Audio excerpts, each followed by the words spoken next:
Well, hey guys, I thought I'd do a quick follow-up video to the video I'd done on the Triumph Spitfire steering column on how I actually fit steering column bushes to Triumph's TR6s, Spitfires, Heralds, Vitesses, GT6s, TR5s and various other Triumphs. So I've saved this video as one video as itself because it might be useful to people out there to know how I fit these bushes, because they're not the easiest things to fit in the world. So anyway, let's have a go at fitting them.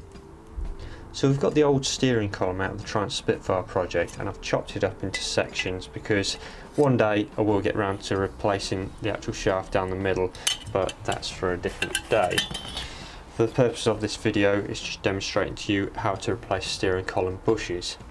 So the steering column bush is in place, as you see, in the shaft, and we can't just pull it out like that, because obviously rubber, when you try and pull it in a bush, it just wants to compress. On top of that, there's two little ears either side of this bush, and all they want to do is just stick in place. Now the bush is made up of rubber, you've got nylon in the centre, and sandwiched between the pair of them is a bit of steel.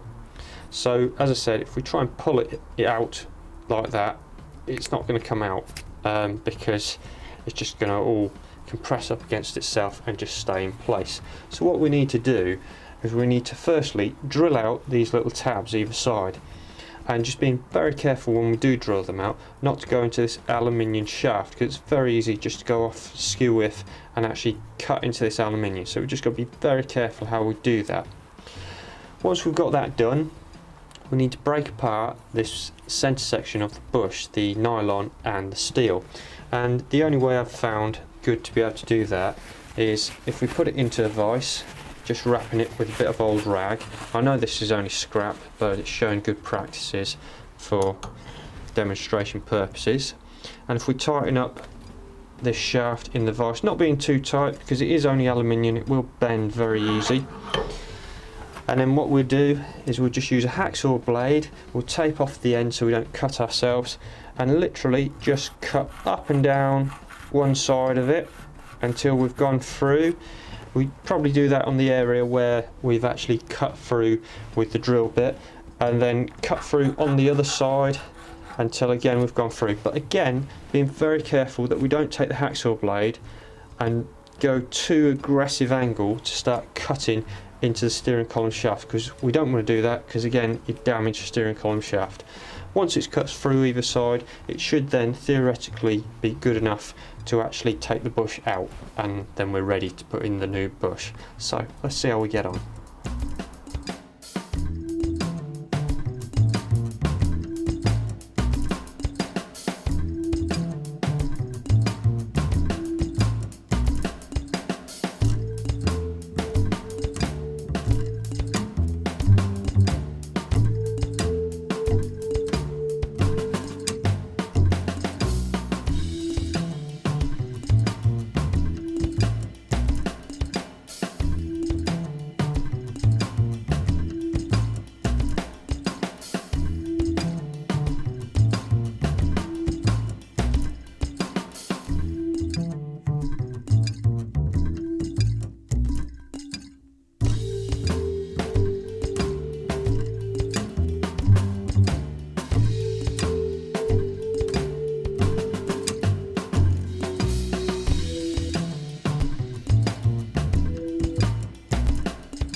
So there we go, steering shaft's in good condition.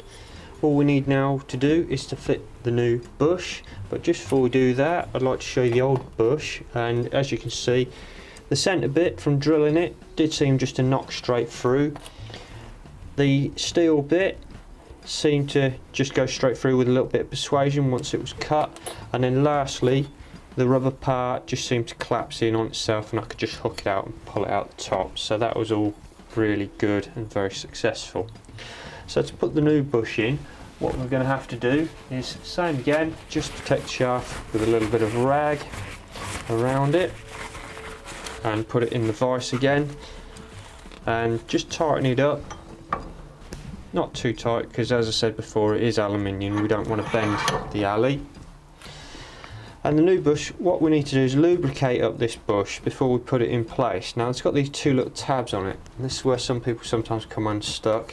And what I've found over the years is if you use a Jubilee clip, like so, tighten up the Jubilee clip so the ears compress inwards, and then tap it in with a socket or something of that variety. If you keep the Jubilee clip level with the shaft, with the ears tucked in nicely, it should just ram home, obviously making sure that the ears are in the right place with the shaft as we do that. So if we just get some red rubber lubricant, you can also use Super Pro lubricant, that works quite well and all, but red rubber lubricant seems to work pretty well. It's rubber, it's designed for the job. So put that on, get the Jubilee clip about rightly in place. I'll just clean up the fingers there because they're a bit messy. And just tighten up this Jubilee clip, making sure it's nice and straight, and make note of where the ears are. So they seem to be by that little lug there, so that'll give us a bit of a reference. We just tighten this up, not too tight, just tight enough just to compress the ears. That's all we want. So that's about right. Now we know that the ear is about there, and we can just sort of jiggle it into place. Get the socket and just hammer it down.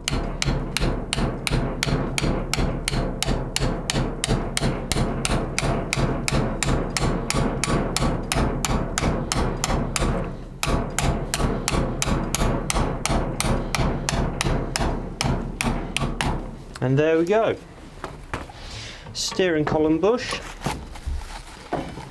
or a new one, fitted to the steering column, and that's in place quite nicely. And then obviously when you put the new shaft in, put a little bit of red rubber lubricant on that nylon shaft bit there, just helps things. So I hope this video on steering column bushes has been of some help to some of you out there, but as always guys, don't forget to like, comment and subscribe, and I'll see you guys in the next video. Take care.